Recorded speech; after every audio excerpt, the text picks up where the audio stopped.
gentlemen. Just like being in St Patrick's, no one ever answers when you say anything.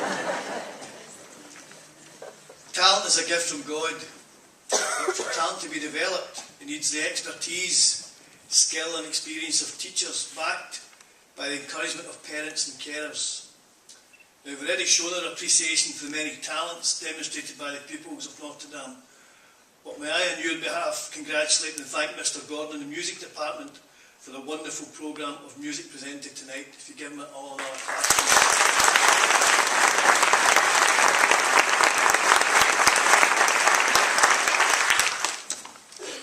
To begin on a serious note, there are no plans for a fire drill this evening. So, if the alarm sounds, please make your way to one of the two exits, here or here. And then, after you've left the building, move quickly to the football pitches so it's made sure there's no fire in the building. On a less serious note, if you have a mobile phone and it goes off, you'll be escorted as quickly as possible to the same said football pitches and made to wait there for the rest of the evening. I'd now like to introduce our guest speaker, Mrs Barbara Coupar. Barbara is the RE Advisor for Scottish Catholic Education Service, SCES, and also for the Diocese of Motherwell. She works on behalf of the Bishops of Scotland to support all Catholic secondary schools across the country. She was involved in the writing of the new RE syllabus, This Is Our Faith, which received recognition from the Vatican. In the past 3 years, she has been part of the team who have developed the Pope Benedict XVI Caritas Award and is currently working on a primary school award. Prior to taking up this post 5 years ago, she was a member of staff in Notre Dame for 10 years, where she had held the post of PTRE for 8 years. Barbara recently got married and is now enjoying happily married life as a wife and a stepmom to 2 beautiful children. Ladies and gentlemen, this is Barbara Coupar.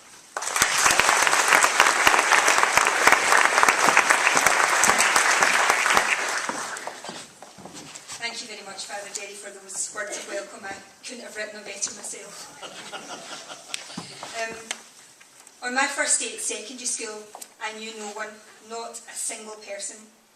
I had to get the train and I sat on my own wondering what it would be like.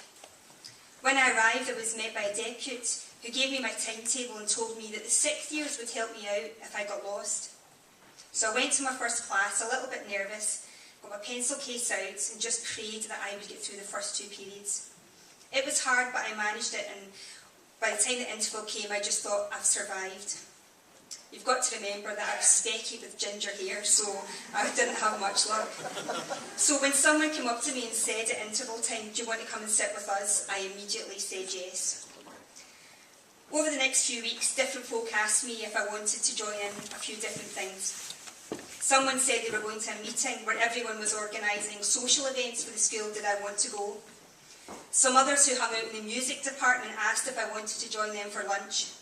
There was a school pantomime and I managed to get myself involved with that. The priest that came into the school told me about Mass that was on at lunchtime in the oratory, and I started to go to that too. With every invitation I thought, I have nothing to lose. I don't know anyone, and each activity may be a good way to get to know them. Slowly, because of all the things that were happening in the school, and because people had taken the time to invite me, I began to get to know the people and feel a real part of the community. Well, it may surprise you to know that that all happened just 15 years ago. It was my first day at secondary school, my first day at this secondary school, my first day as a teacher. I was here for 10 years and I can honestly say that the feeling of being welcomed, being part of a school family, was what I loved most and why it was so nice to be asked back tonight. Because of Notre Dame, I am where I am and I am who I am in my life today. Now that sounds a bit melodramatic, but let me tell you why I think that. Since I was very young, I knew you could never have too many friends or too many adventures in your life. So every moment of my life, while I was never quite sure what the outcome might be, I have said yes to every opportunity given to me. I was a brownie, then I was a guide, and I was even a venture scout. I was in a youth theatre, I went to the church youth group, I went to every single party I was invited to. I got a job when I was 16, moved into my own flat when I was 19, and I've been lucky enough to travel the world. I felt the awesome power of nature in a sandstorm in Saudi Arabia, and I've realised how tiny and precious human life can be when I climbed Mount Kilimanjaro. Each small yes that I've made has brought me to where I am today. Without being cliched, it's only now that I can look back and see God's hand working in every good and hard thing that has happened. At your age, I had it all planned. I was going to be married at 24, same age as my parents. I would have the children by the time I was 30, develop my career and live happily ever after. Only I didn't know what God had in plan for me. I was pretty mediocre at school, I have to say. I wasn't particularly good at anything, but I loved going to school. I had lots of friends and I was very content. By 6th year I was in my Fraggle phase. That's a kind of a mix between gothic and indie. I kind of wore flowery tights, Doc Marten boots, dresses and cardigans. I was polite and courteous, and so I got away with murder. For example, in 6th year we didn't have click and go back in those days. It was all handwritten registers. And on the first day of the new term, all of 6th year had to go to PE. The head of PE divided us into 4 classes, 2 boys' classes, 2 girls, and the teachers who you get sent to wrote down your names one by one. My friend and I realised that if you weren't there on the first day, you couldn't be put on the register. And if you weren't on the register, you couldn't be marked absent. And as 6th year PE was the last 2 periods on a Friday, well, you can imagine we had a little extra time every Friday to get ready to go out. After school, I decided to go to uni and I studied a BSc in Computer Information Science. Well, I started it, but I dropped out. And I went to work in an insurance company. I managed to get into another course to study divinity. No difference there, eh? But even then, I had no idea what I really wanted to do. I hated uni, but I got through it. In my 3rd year, I took a year out and I spent time living in London, went on a holiday, and then went to live in Italy for 6 months. And that was one of the most forming times of my life. I went to live in a small hillside town which was built on gospel values, and I mean quite literally built stone by stone. People came from all over the world to live there, and the only rule was that you had to love one another. I shared a house with 20 other girls from across the world, and suddenly all of the places I was told I had to care about became real for me. Places like Iraq, Argentina, Bosnia and Cambodia were no longer places to study in modern studies and make judgments about who was on the right side and who was on the wrong side. But they became people with names and faces and families. And I realised that my Christian responsibility to love my neighbour as myself was not some theory. It was something very practical and manageable, and something I had to do for the rest of my life. When I came back from Italy, they changed my university course from a 4-year course that I had started out to a 3-year course. And I got a phone call and they said to me, "Listen, Barbara, we've changed your course and we've looked at your credits and you have enough to get a degree just now. Or you can come back and do another year of study, sit your finals and get exactly the same degree." Well, what would you do? I took the degree and ran. I then went to teacher training college. This is where you all come in. After teacher training, I got a phone call from a priest who'd been on my course saying that there was a job advertised in Greenock. Would I consider applying? Now, bearing in mind that I've told you about my yes to every opportunity, it doesn't take a genius to work out what I said.